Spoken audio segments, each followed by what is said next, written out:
Olá, tudo bem com você? Seja muito bem-vindo a mais um capítulo do Mundo Corporativo, que hoje se dedica a falar sobre o mundo digital. Vamos falar sobre inteligência artificial, educação, as novas habilidades que nós precisamos desenvolver, medos, mitos, verdades sobre este assunto. E para falar sobre este tema, nós trouxemos ao estúdio do Mundo Corporativo a Marta Gabriel, que é pensadora digital, professora de inteligência artificial na PUC e autora de livros, entre eles esse aqui que eu tenho em mãos, Você, Eu e os Robôs, Pequeno Manual do Mundo Digital, livro esse publicado pela editora Atlas.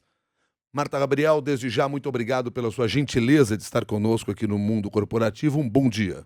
Bom dia, Milton. Um prazer enorme estar aqui com vocês. Marta Gabriel, começar com uma coisa muito prática, particular e eu diria de interesse próprio. Apresentador de rádio vai ser robô?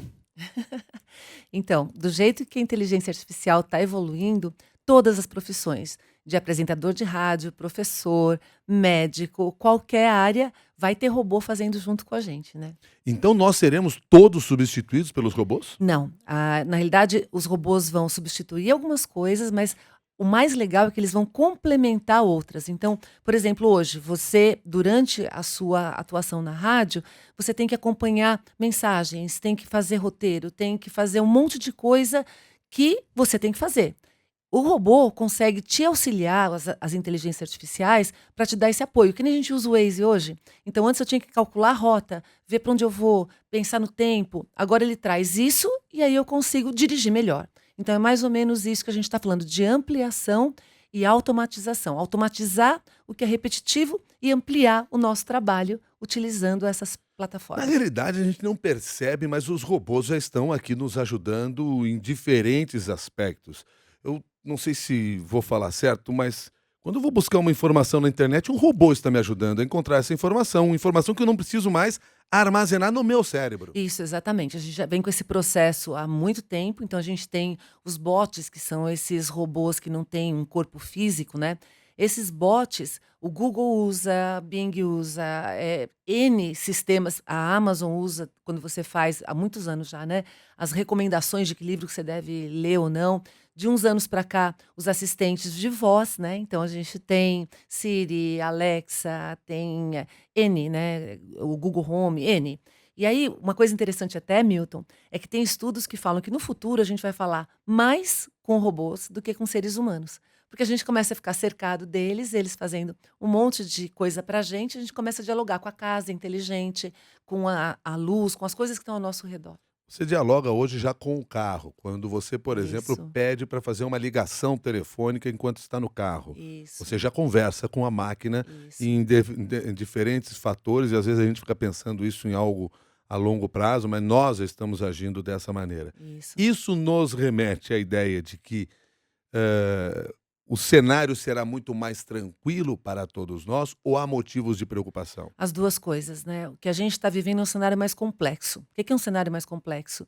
É um cenário que depende de mais coisas. A gente tem mais saberes, a gente tem mais tecnologia, mais pessoas no planeta, então a gente tem mais questões. E nesse contexto tem coisas boas e tem coisas ruins que vão acontecer. Então tem preocupação? Tem. Uma delas que com certeza 10 em cada 10 ouvintes que estão aqui com a gente hoje estão preocupados com o trabalho, né, que foi a primeira pergunta que você fez. "Ah, e vai substituir Eu radialista, preocupado professor?" com o meu programa Com aqui, né? tudo? Não, com tudo, Daqui todos 1 ano, nós. 2 anos, apresentador do mundo corporativo, o Milton Robô. Não, essas são as habilidades mais difíceis de substituir. Então, o que que a gente está percebendo? De um lado, você amplia muita coisa e facilita a nossa vida. Do outro, você realmente precisa de re-skills, ou seja, novas habilidades para lidar nesse mundo. A gente brinca que os robôs são os imigrantes do futuro. E aí, da mesma forma que um imigrante entra no seu país e ele reestrutura o trabalho, os robôs também. Então, tem coisas boas, tem coisas ruins. E até uma dica que eu vou dar para quem estiver ouvindo a gente é: não tem só solução boa ou ruim, que nem a gente sente que as pessoas falam, ah, vai acabar tudo. Não, não vai. E também não vai ser tudo maravilhoso. A gente vai ter as duas coisas, um cenário cinza aí no meio de coisas boas e coisas ruins. Depende da gente para acontecer. Nesta evolução tecnológica que nós estamos tendo, ainda estamos na pré-história, ou seja, o que vai acontecer daqui para frente numa velocidade exponencial é muito grande ainda? É muito grande. Eu acompanho isso já desde que me formei, né, 30 anos. dos últimos 5 para cá, especialmente por causa da aceleração na inteligência artificial, a gente vai ver, e eu estou acompanhando isso de ano para ano, como que está transformando a quantidade de startups que a gente tem nessa área, de soluções, a sofisticação dessas soluções. A gente vai ver o cenário muito mais drástico ano que vem, no outro ano e no outro ano. Então tem que se preparar, porque vai mudar muito rapidamente. Já está mudando, né? Quem está nessa área está sentindo. Como é que você entra nessa história? Então, eu sou educadora, né, em primeiro lugar, e eu também sou consultora e faço transformação digital. Não só a minha eu faço o tempo todo, né, mas de negócios, de maneira geral, de negócios. E na parte da educação, por que que é essencial a gente se educar para o digital? Eu vou dar um exemplo antes de eu falar o essencial para as pessoas sentirem, né? Hoje, uma pessoa mediana que use tecnologia, ela é melhor do que a melhor pessoa na área. Então, um exemplo que eu dou em palestras é em Londres, qualquer taxista, para ser taxista, tem que decorar o mapa da cidade. E isso era uma vantagem competitiva enorme há uns anos atrás, porque ele não tinha que pegar o guia, ele sabia onde levar as pessoas, ele chegava mais rápido. Aliás, não conseguiria nem a licença para trabalhar em N- Londres se não se- tivesse este mapa na Na cabeça. cabeça, é obrigatório. O que, que acontece hoje? Se eu chegar em Londres, eu sou medíocre em Londres, eu conheço 3, 4 bairros apenas, eu, medíocre, com um Waze, quem que dirige melhor em Londres? Eu, medíocre com o Waze, ou um cara que é o maior especialista sem o Waze? Provavelmente eu. Então, um ser humano mediano, mas que ele é empoderado pela tecnologia, ele é melhor do que o melhor cara naquele assunto específico sem tecnologia. Sabendo utilizar esta Sabendo utilizar a tecnologia a tecnologia, seu que favor. é a educação digital. É você saber usar. Aliás, você disse que você é educadora, mas você já era educadora na área digital desde o início, desde sempre? Sempre. Eu já trabalho, eu sou engenheira, né, primeira formação. Então, desde que eu me lembro, por gente, eu trabalho com tecnologia em algum grau. Então eu peguei tudo, eu até brinco com as pessoas que o que para os outros é história, para mim é memória, né? Porque eu passei por todos os processos, desde o cartão perfurado na época da faculdade até o cenário que a gente está agora. E trabalho com inteligência artificial, machine learning, implementando isso, ou seja, não é só a educação para saber o que está acontecendo, é a aplicação disso também, né? Agora há pouco você falou para nós assim o seguinte, que a tendência é que cada vez mais a gente fale com as máquinas do que fale com o ser humano. Isso. Isso é bom? Então, nada só é bom ou só é ruim, que nem a gente falou que são cenários complexos, mas a humanidade tem dependido do DNA para passar informação ao longo do tempo e de viver em grupos para sobreviver. Então, por isso que a gente é tão social. O que acontece agora? As tecnologias digitais, elas nos dão toda a informação necessária para apoiar para a gente ter sucesso no mundo. Então, tem muito estudo dizendo que talvez a nossa evolução seja ser mais solitário mesmo, e que isso não é ruim, desde que a gente tenha tudo que a gente precisa para sobreviver.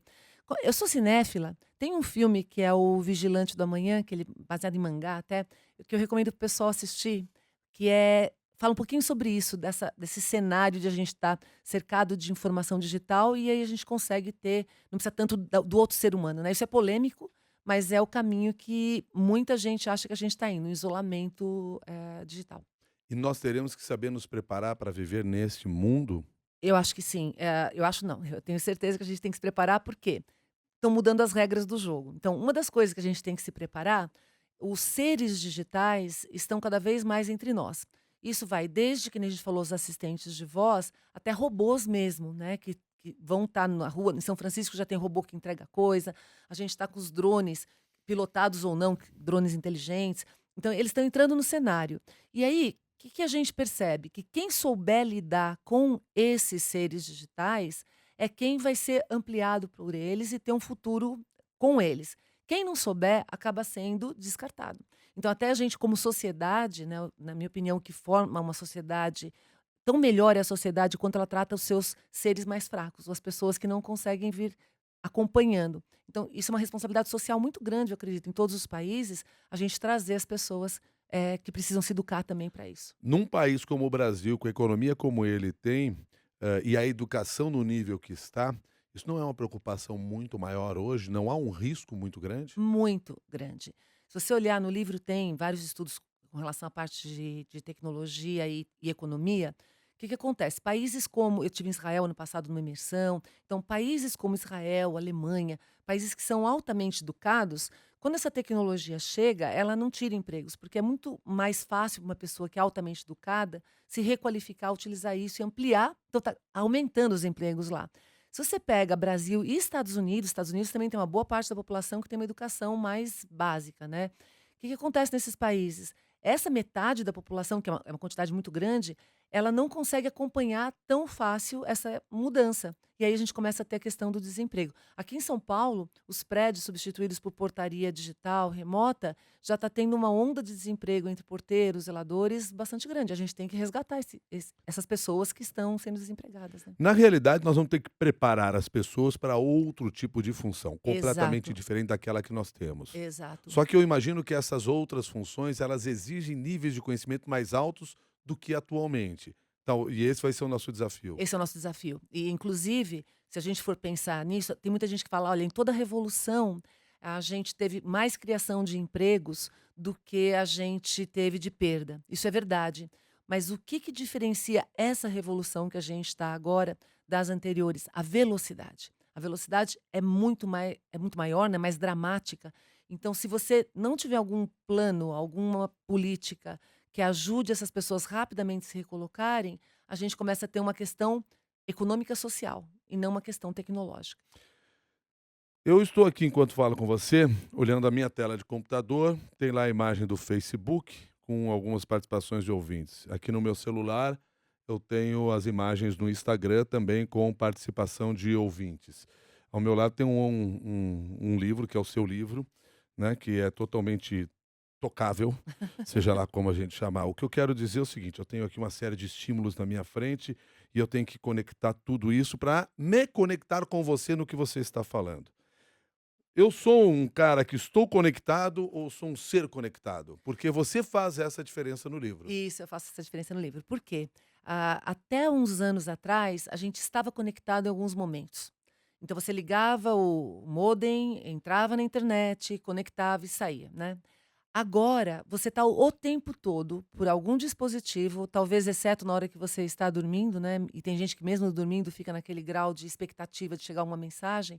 Você está o tempo todo disponível, tanto que você deixa suas abas abertas, o seu computador você não desliga mais, você está sempre com agora o relógio, e a gente vai ter outras coisas que são wearables. Tem estudos que em breve a gente vai ter cérebro conectado no computador e direto você poder pensar.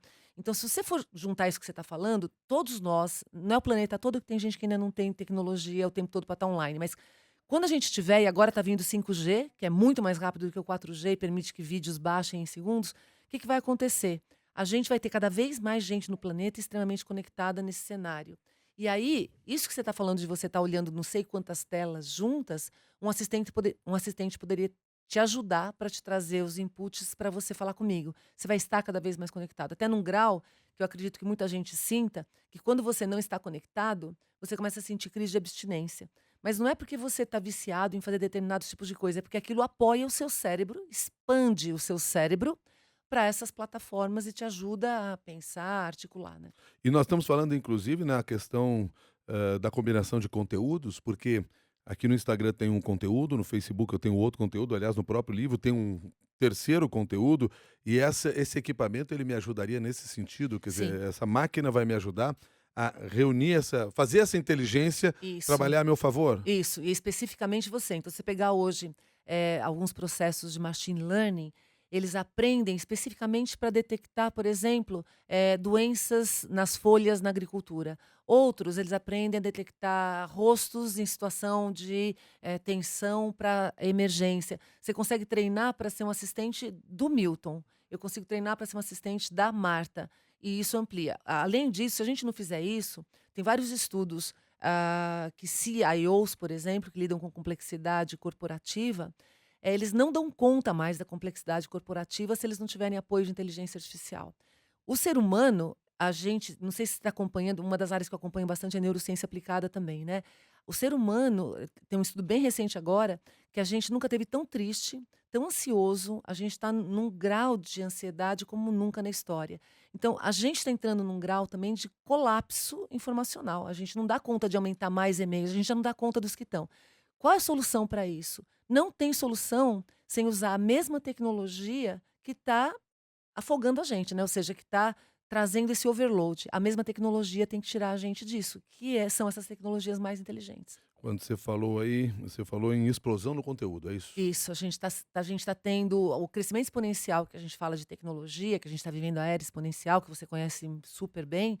Ele não acontece só na tecnologia, mas ele está acontecendo de forma geral. A gente está tendo população maior, informação muito maior. E o que acontece com essa informação? Até legal a gente falar disso, que a gente estava falando uns minutinhos antes sobre realidades diferentes, né? Hoje você recebe informação, se você pegar há 30 anos atrás, a pessoa recebia algumas informações que eram fora do contexto dela, do mundo global, já filtradas, e muita informação que ela entendia da cultura dela. Hoje a gente recebe no tempo real informação gigante de tudo quanto é lugar do planeta e a gente não sabe como analisar aquelas informações. Muitas das informações que a gente recebe não é da nossa cultura, não é do nosso conhecimento, e isso dá uma ansiedade gigante. Então, nesse cenário que a gente está, isso também contribui para fake news, isso contribui para a pós-verdade. Você acaba, em termos de segurança, de cognição, ficar naquilo que você sabe o que que é ou que você acha que você sabe. Então, esse cenário, com a ajuda de agentes que filtram a verdade ou que colaboram para a gente entender melhor o que está acontecendo, hoje a gente já faz isso quando a gente faz uma busca. Quando você faz uma busca, você está tentando entender melhor aquilo. E você vem com um monte de informação que te ajuda a ter uma noção melhor.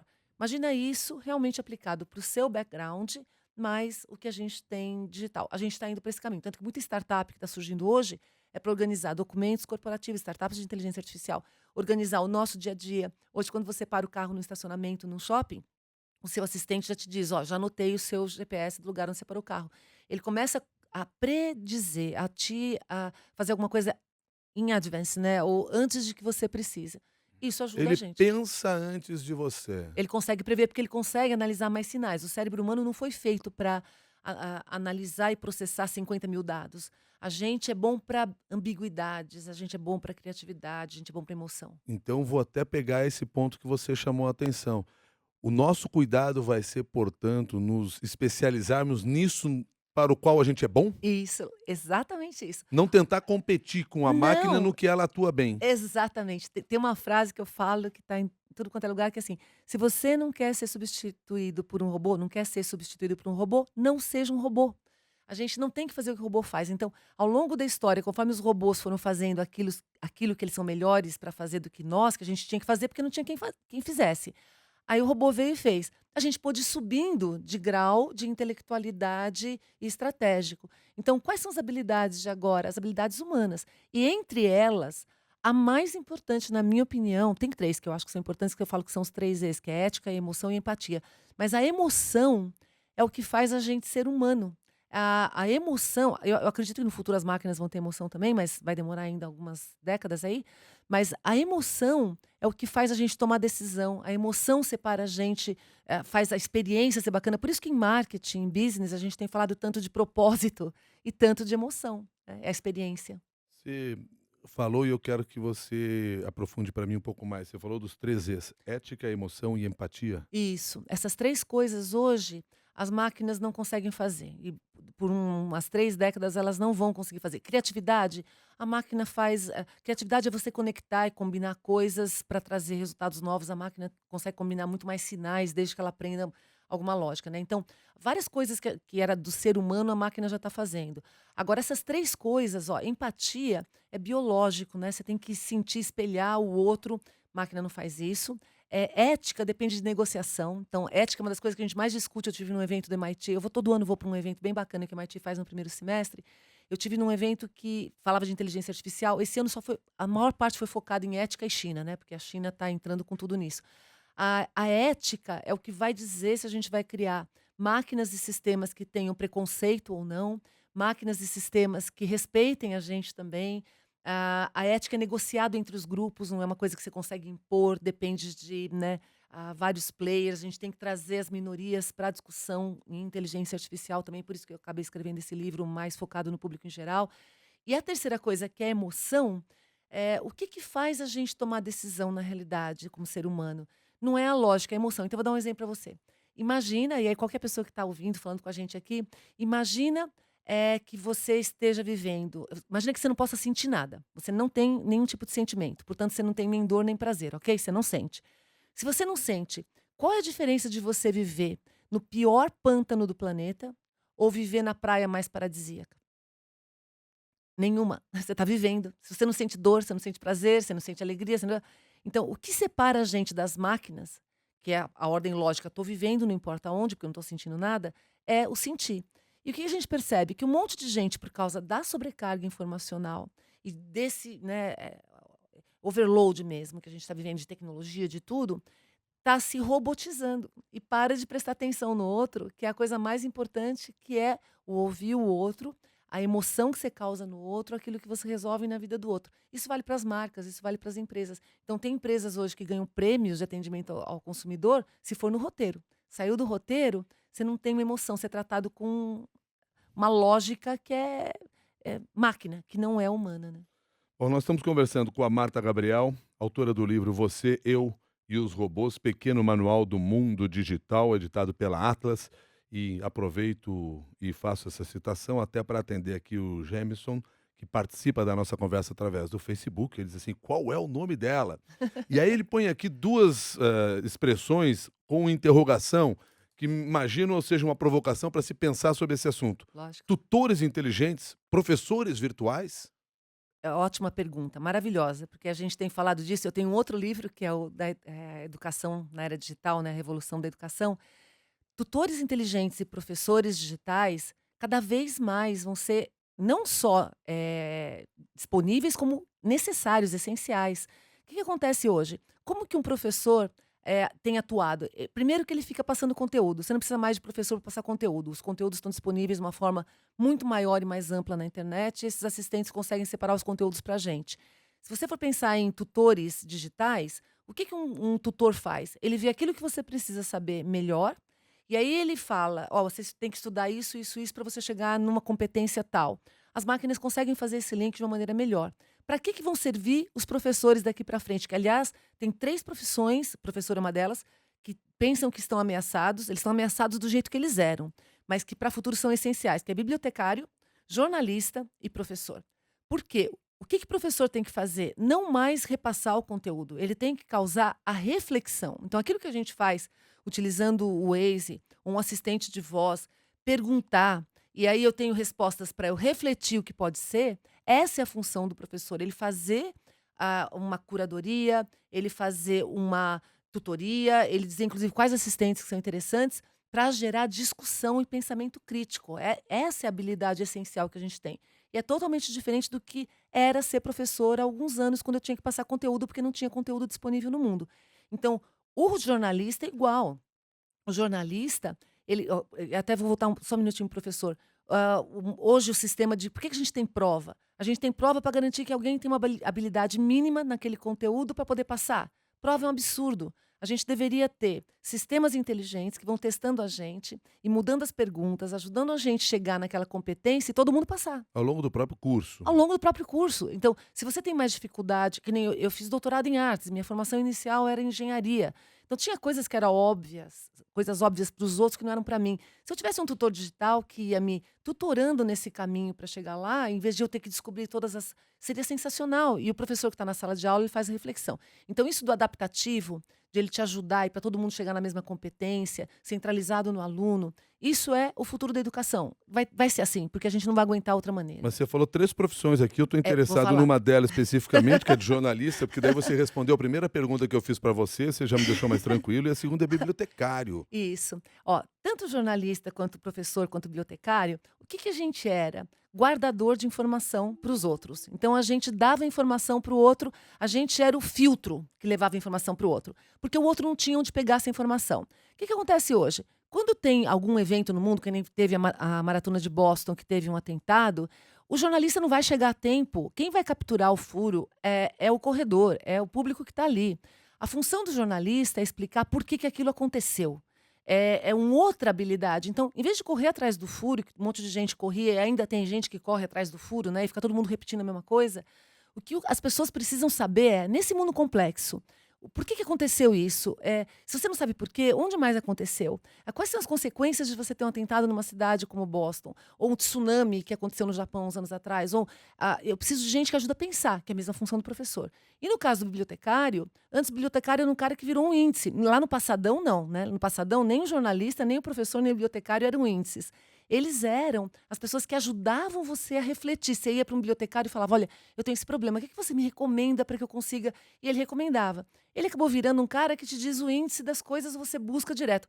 Todo mundo que faz esse trabalho automático de intermediação de conteúdo vai sumir. Não tem mais necessidade, a menos Isso aí que eu você penso, vire inclusive, dentro de uma loja, de um vendedor. Porque se Exatamente. for só para me passar um produto, eu Isso. digo qual é o produto e escolhe. Agora, quem me conta a história do produto ainda pode ser o vendedor, ser preparado. Exatamente. Não só a contar história, né, que é aquilo que a gente falou da emoção, mas o cara que te ajuda a, naquele momento, entender qual é a sua dor. Então, por exemplo, se eu vou numa loja porque eu estou indo para uma festa, ou eu vou ser madrinha de casamento, é diferente do que se eu estou indo para uma balada ou se eu estou. Quem me ajuda a fazer essa organização, ou entende minha dor naquele momento, me acalma e diz que eu posso combinar as coisas.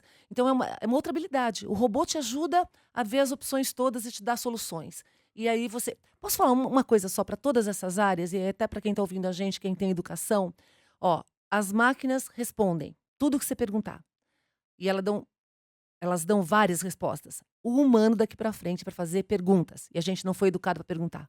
Então, se você quiser fazer a diferença na era digital, aprenda a perguntar. Quanto mais você perguntar, mais respostas vêm. Mais você tem pensamento crítico, mais você pergunta. A questão hoje é perguntar, não é obter respostas. O Maurício Castro, que é nosso ouvinte e está assistindo ao programa ao vivo pelo Instagram, faz aqui o seguinte comentário e eu queria ouvir a sua opinião sobre isso. Ok. Sistemas inteligentes para avaliar são como as provas tradicionais, ao meu ver. Apenas criam facilidades ao avaliado, como o momento e formato de avaliação. Não é necessariamente ruim ou bom, apenas uma adequação ao novo perfil de estudantes. É assim mesmo? Então, os sistemas inteligentes pega um ser humano avaliando alguém. O ser humano é um sistema inteligente, ok? Qual é a limitação do ser humano? O ser humano não consegue, no processo. Eu sei porque eu sou professora, eu corrijo, eu avalio, eu tento instigar as pessoas. Eu, como ser humano, eu tenho limitações de qual é o background desse aluno da vida dele inteira, desde lá de trás? Onde que ele tinha dificuldade, onde ele não tem dificuldade, o que que ele faz com facilidade e o que que ele precisa saber. Das coisas que eu sei, eu tenho limitação também de quais os conteúdos que são utilizados ou que são possíveis para ele estudar.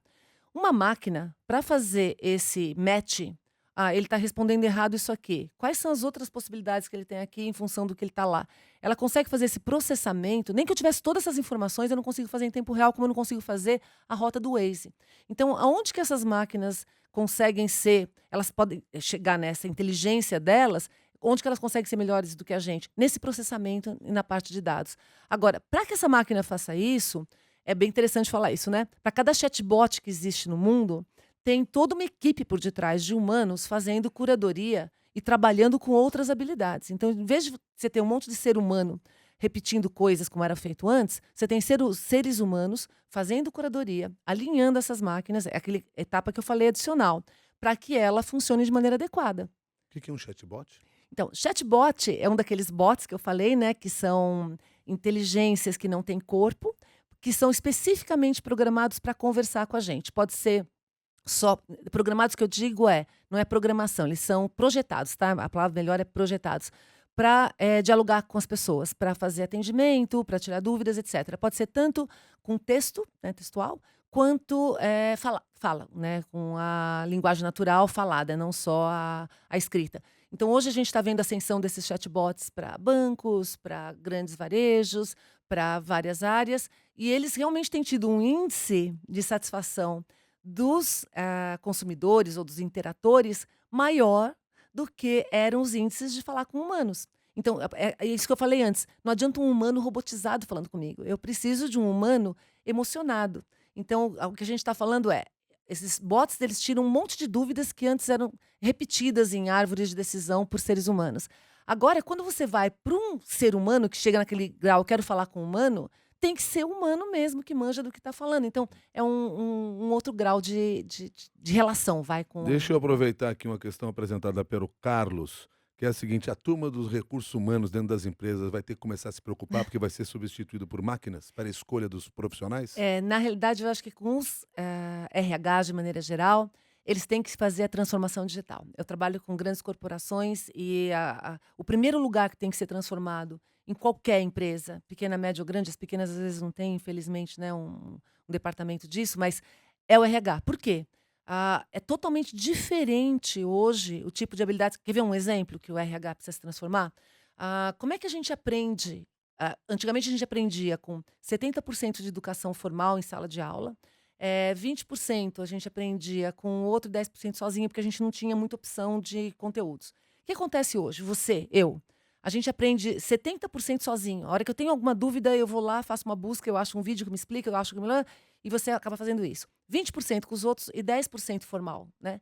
Então, os RHs, para começar a história, tem que reestruturar todo o modo como as pessoas dentro da corporação têm acesso à informação. A outra coisa, tem que ter uma transformação da mentalidade. Então, hoje, se você pegar 10 em cada 10 consultorias de transformação digital, a primeira coisa que tem que mudar é a mentalidade. E isso é cultura corporativa. Você tem que pensar de forma digital, até quando você não deve usar o digital. Muitas vezes a gente usa o digital sufocando a gente. Aí eu posso até dar um exemplo para quem está ouvindo a gente aqui, que eles acredito que todo mundo vai se identificar com isso. Todo mundo aqui deve ter pelo menos uns 7 grupos no WhatsApp. Que você tenha 3, né? Família, trabalho e amigos. Você tem Insta, você tem Face, você tem mais algumas plataformas, né? O que acontece? Você recebe coisas o dia inteiro de tudo quanto é lugar que te atrapalham. E às vezes a gente fica trocando informação nessas plataformas, quando a coisa mais fácil era ligar, pegar o telefone e fazer uma ligação. Ou ir na sala do cara do lado e conversar com ele. Então, ter mentalidade digital é saber, inclusive, quando que eu não devo usar essas plataformas que elas estão me atrapalhando. É saber fazer. A mentalidade digital é qual é o meu problema e quais as tecnologias que eu vou usar. Eu vou considerar digital nesse cenário, mas eventualmente as outras, você continua comendo, não continua? Você continua vivendo num mundo analógico que não é só digital, então essas opções que não são só digitais são importantes também. Fechando nossa conversa aqui para várias pessoas que estão nos acompanhando, trabalhadores e que estão vendo essa automação ocorrer ou a robotização ocorrer nos seus mercados de trabalho, não se desespere, prepare-se. Prepare-se, leia o meu livro para começar, por isso que eu fiz esse livro. Você, eu e os E os robôs, robôs pequeno manual do mundo do digital mundo da Marta digital. Gabriel. Esse é o Isso. livro. E se você se preparar, eu não sei se a gente tem o tempo para um case que me encanta, que é no Rio Grande do Sul, em Paraí, que é uma cidade pequenininha. É uma família que é de ordenha de vacas, tambo, né, que eles chamam, que produz leite. Eles trocaram, e os 4, a família pequena não tem funcionários, eles fazem ordenha 2 vezes por dia. Eles trocaram por um robô ordenhador, investiram, financiaram isso, e hoje eles trabalham 4 horas por dia só, e tem a produção de vacas holandesas utilizando robôs automatizados e processos digitais. E eles conseguiram se atualizar. Tambunolho até é o case. Então, eles conseguiram, qualquer um, pequeno, médio ou grande, você consegue. Mas você vai ter que se empenhar, ir atrás e se atualizar todo dia. Bom, antes de encerrar, eu quero agradecer as pessoas que estão participando aqui, seja pelo Instagram, seja pelo nosso Facebook, mandando mensagens. O Gemilson mandou, a Isaura escreveu pra gente, o Plínio escreveu. E tinha uma mensagem aqui que eu queria. O Lucas escreveu para cá e queria dizer para você, Lucas, que você pode usar as máquinas para descobrir isso exatamente que você está falando, porque você sugeriu também para conversar conosco mais à frente no mundo corporativo, o Murilo Gum. Murilo Gum já foi nosso entrevistado aqui no mundo corporativo também, então se você entrar lá no Google, coloca lá no Google Murilo Gum, mundo corporativo, e você vai chegar à entrevista dele também. As máquinas estão aí para nos ajudar, inclusive para isso. A Ieda também escreveu para cá, enfim. Todos vocês que estão mandando suas mensagens, ou um aplauso, ou um valeu, ou um muito obrigado, o nosso agradecimento de coração pela sua participação. Coração é importante para o ser humano, enquanto os robôs não têm o mesmo sentimento que a gente. Marta Gabriel, quero agradecer você por ter trazido aí o seu entusiasmo sobre esse tema e ter provocado, pelo menos dado tempo de provocar a nossa reflexão sobre a importância da educação digital. Muito obrigado e até uma nova oportunidade. Eu que agradeço e muita mentalidade digital para todos nós. Marta Gabriel, que é pensadora digital, professora de inteligência artificial na PUC e autora desse livro aqui, Você, Eu e os Robôs, Pequeno Manual do Mundo Digital, livro esse publicado pela editora Atlas. A você que participou do Mundo Corporativo, nosso agradecimento de coração. Lembrando o seguinte, você pode ao nosso grupo de discussões no LinkedIn Mundo Corporativo da CBN. Se inscreva lá, é de graça. E aí você passa a publicar o seu conhecimento. Compartilhe com outras pessoas, se relacione com outras pessoas. Vamos aproveitar, essa é uma grande oportunidade. Até mais.